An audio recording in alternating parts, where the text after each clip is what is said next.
अस्सलाम वालेकुम।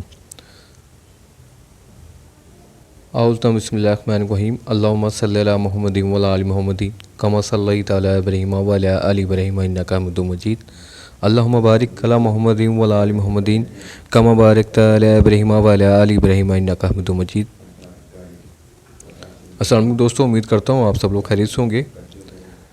Kindly video को मुकम्मल देखिएगा, जिससे मैं हर दफ़ा कहता हूँ, और साथ साथ लाइक सब्सक्राइब और शेयर कर दिया करें सदका जारी समझकर।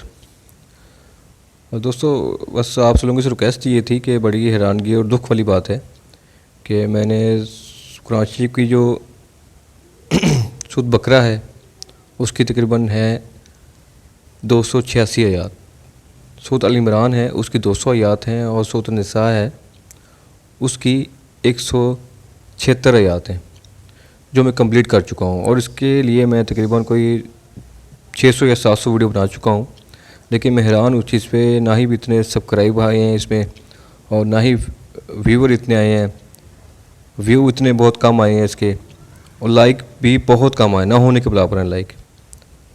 बड़ी दुख वाली बात है। अल्लाह ताला से दुआ है अल्लाह ताला आप लोगों को हिदायत दे, और जो देखते हैं उनसे बहुत बहुत शुक्रिया उनका। अल्लाह ताला उनको नेकी के रास्ते पे इस तरह चलने की तौफीक अता फरमाए। अल्लाह ताला से दुआ अल्लाह ताला मुझे भी जो सिलसिला शुरू किया है मैंने, इसको जारी रखने में मदद फरमाए। बिस्मिल्लाहिर्रहमानिर्रहीम। अल्लाह ताला कुरान पाक की सूरत नंबर 5 सूरत माइदा की आयत नंबर 2 में इरशाद फरमाते हैं तर्जुमा।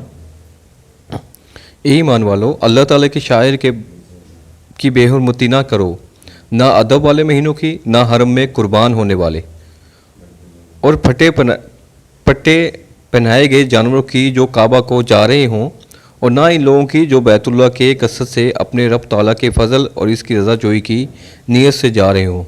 हाँ, जब तुम एहराम उतार डालो तो शिकार खेल सकते हो। जिन लोगों ने तुम्हें मस्जिद हराम से रोका था, इनकी दुश्मनी तुम्हें इस बात पर आमादा ना करे कि तुम हद से गुजर जाओ। नेकी और परहेज़गारी में एक दूसरे की इमदाद करते रहो, और गुनाह और जुल्म ज़्यादती में मदद ना करो। अल्लाह ताला से डरते रहो, बेशक अल्लाह ताला सख्त सज़ा देने वाला है।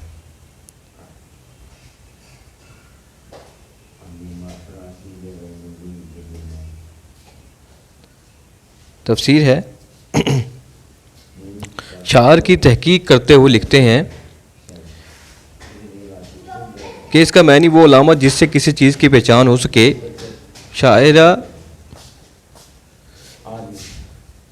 यानी जिनसे हक़ व बातिल की शिनाख्त हो सके, इनको शायर अल्लाह कहते हैं। आयात का मतलब यह है कि जिन अहकाम को अल्लाह ताला ने इस्लाम का तुर्रा इम्तियाज़ मुकर्रर फरमाया है, इनकी पाबंदी करो। जिन हदों को कायम किया है, इनसे तजावज़ ना करो। जिन चीज़ों के इस्तेमाल से रोका है, इनके करीब मत जाओ। हदी इस कुर्बानी के जानवरों कहा जाता है जो हरम शरीफ की हदूद में ज़िबा करने के लिए कोई हमरा ले जाए।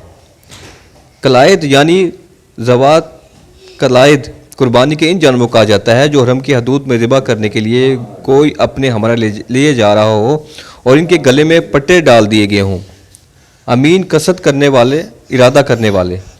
लफ्ज़ी तहकीक के बाद अब इस आयत का शान नुज़ूल मुलाहिज़ा हो। बारगाह रिसालत में हतमा बिन हिंद अल कुबरा बारगाह रिसालत में हाजिर हुआ और रसूल अकरम सल्लल्लाहु अलैहि वसल्लम से इस्लाम की हकीकत के मुतालिक दरियाफ्त किया। हज़रत अकरम सल्लल्लाहु अलैहि वसल्लम ने इस्लाम की हकीकत इसके सामने पेश फरमाई। सुनकर कहने लगा, मुझे सोचने का मौका दीजिए, मैं अपने साथियों के साथ मशवरा भी कर लूँ। उम्मीद है कि हम आप सल्लल्लाहु अलैहि वसल्लम का दीन कबूल कर लेंगे। इसके हाजिर खिदमत होने से पहले ही हज़रत अकरम सल्लल्लाहु अलैहि वसल्लम ने अपने सहाबा रज़ियल्लाहु अन्हुम को बता दिया था कि आज तुम्हारे पास कबीला रबिया का एक ऐसा आदमी आ रहा है जो शैतान की ज़ुबान से गुफ्तगू करेगा। जब वो जाने लगा तो हज़रत अकरम सल्लल्लाहु अलैहि वसल्लम ने फरमाया, जब आया था तो उसके चेहरे पर कुफ्र की नहुसत बरस रही थी, और अब जा रहा है तो उसकी पुष्ट पर गदर के आसार नमियाँ हो रहे हैं। चुनांचे ऐसे हुआ कि रास्ते में एक जगह मुसलमानों के मवेशी चर रहे थे, इनको भगा कर ले गया। दूसरे साल कुर्बानी के लिए वही मुसलमानों के चराए हुए मवेशी लेकर इनके गले में कल्ले डालकर हज के इरादे से रवाना हुआ। مسلمانوں کو علم ہوا تو انہوں نے اس پر حملہ کرنا چاہا تو فوراً یہ آیات نازل ہوئی، یعنی اگرچہ وہ کافر ہے اور تمہارا مجرم بھی ہے، لیکن اب نکلا ہے میرے گھر کی نیت سے، قربانی کے جانوروں کے گلوں میں پٹے ڈال کر اس سے تعرض نہ کرو۔ خدا پرستی کی کیا عمدہ تعلیم ہے، کوئی کسی روپ میں ہو لیکن جب اللہ تعالیٰ کی رضا کا طالب ہو کر نکلے تو اس پر دست درازی نہ کرو، اس کی اب ہر چیز شاعر اللہ ہے۔ جرم کا معنی بڑا نقدیہ کرنا، کسی کام پر گھسانا ہے۔ شنعان کے معنی بغض اور دشمنی کی ہے۔ قریش مکہ کا دستور تھا کہ حج وغیرہ کے لیے کسی پر پابندی نہ تھی، جانی دشمن بھی حرم کا مہمان بن کر کیوں نہ آ جائے اس کا احترام کیا جاتا، اس کی خدمت کی جاتی، لیکن جب 6 ہجری میں حضور اکرم صلی اللہ علیہ وآلہ وسلم اپنے 1400 صحابہ کے ہمراہ عمرہ کے ارادے سے آئے تو کفار مکہ نے داخل ہونے سے روک دیا اور ان تمام سابقہ روایت کو بالائے طاق رکھ دیا جو زائرین کعبہ کے لیے ان کے ہاں مروج تھے۔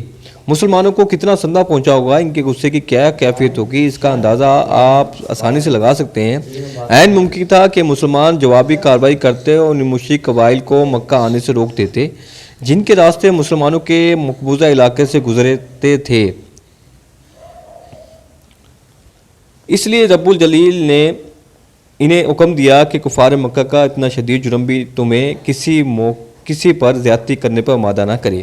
تمہیں یہ زیب نہیں دیتا کہ تم کسی پر ظلم تعدی کرو، تمہاری نشان سے یہ حرکت بہت فروتر ہے۔ یہ قرآن کی تعلیم ہے جہاں تصنع نہیں رعایا نہیں۔ دیکھیں قرآن اپنے ماننے والوں کی اخلاقی تربیت کن بلند اصولوں پر کر رہا ہے۔ یہاں ہوا کا رخ دیکھ کر بات نہیں کی جاتی بلکہ ایسی بات کی جاتی ہے جو ہوا کا رخ موڑ دے۔ عین اس وقت مسلمانوں کو دشمن پر دست درازی سے منع فرمایا جب غصے کی چنگاریاں چٹک رہی تھی اور انتقام کے شعلے بھڑک رہے تھے۔ زندگی کا ایک اور زرعی اصول سکھایا جا رہا ہے کہ تمہارے آپس کے تعلقات کی بنیاد اقوام عالم سے تمہارے تعلقات کی اساس یہ ہونی چاہیے کہ ہر نیکی اور بھلائی کے کام میں انہیں تمہاری اعانت اور تعاون حاصل ہو اور ہر برائی اور گناہ کی تحریک میں تم ان سے الگ رہو۔ قرآن کا ہر حکم دل نویز، اس کی ہر آیات انسانیت پرور اور اس کا ہر فرمان گمراہوں کے لیے روشنی کا مینار ہے، لیکن ان کی برکات کا ظہور تو تب ہو جب ان کو عملی جامہ پہنایا جائے۔ اس کو کلام الہی ماننے والے قوم ہی جب عملی طور پر اس سے روگرداں ہو، اس کو نہ مانے، صرف اوپر سے مانے اس پر عمل نہ کرنے، تو اس کی مضمر خوبیاں اور فائدہ کیوں کرے یہاں ہوں؟ اور جب اس کو پڑھا جائے، اسے پڑھ کے رکھ دیا جائے اور اس پر عمل نہ کیا جائے تو پھر اس کے پڑھنے کا بھی کوئی فائدہ نہیں ہے۔ یعنی کہ پڑھنے سے ثواب ملے گا لیکن جب اس پر عمل نہیں کیا جائے گا تو اس کا فائدہ تو کچھ نہیں ہوگا نا۔ تو اللہ سے دعا ہے جو ترجمہ جو تفسیر ہم نے پڑھی ہے اس کو سمجھنے، اس پر عمل کرنے کی توفیق عطا فرمائے، اور اللہ تعالیٰ ہمیں قرآن شریف کو ترجمے سے پڑھنے، سمجھنے، اس پر عمل کرنے اور دوسروں تک پہنچانے کی توفیق عطا فرمائے۔ جزاک اللہ۔ پلیز سب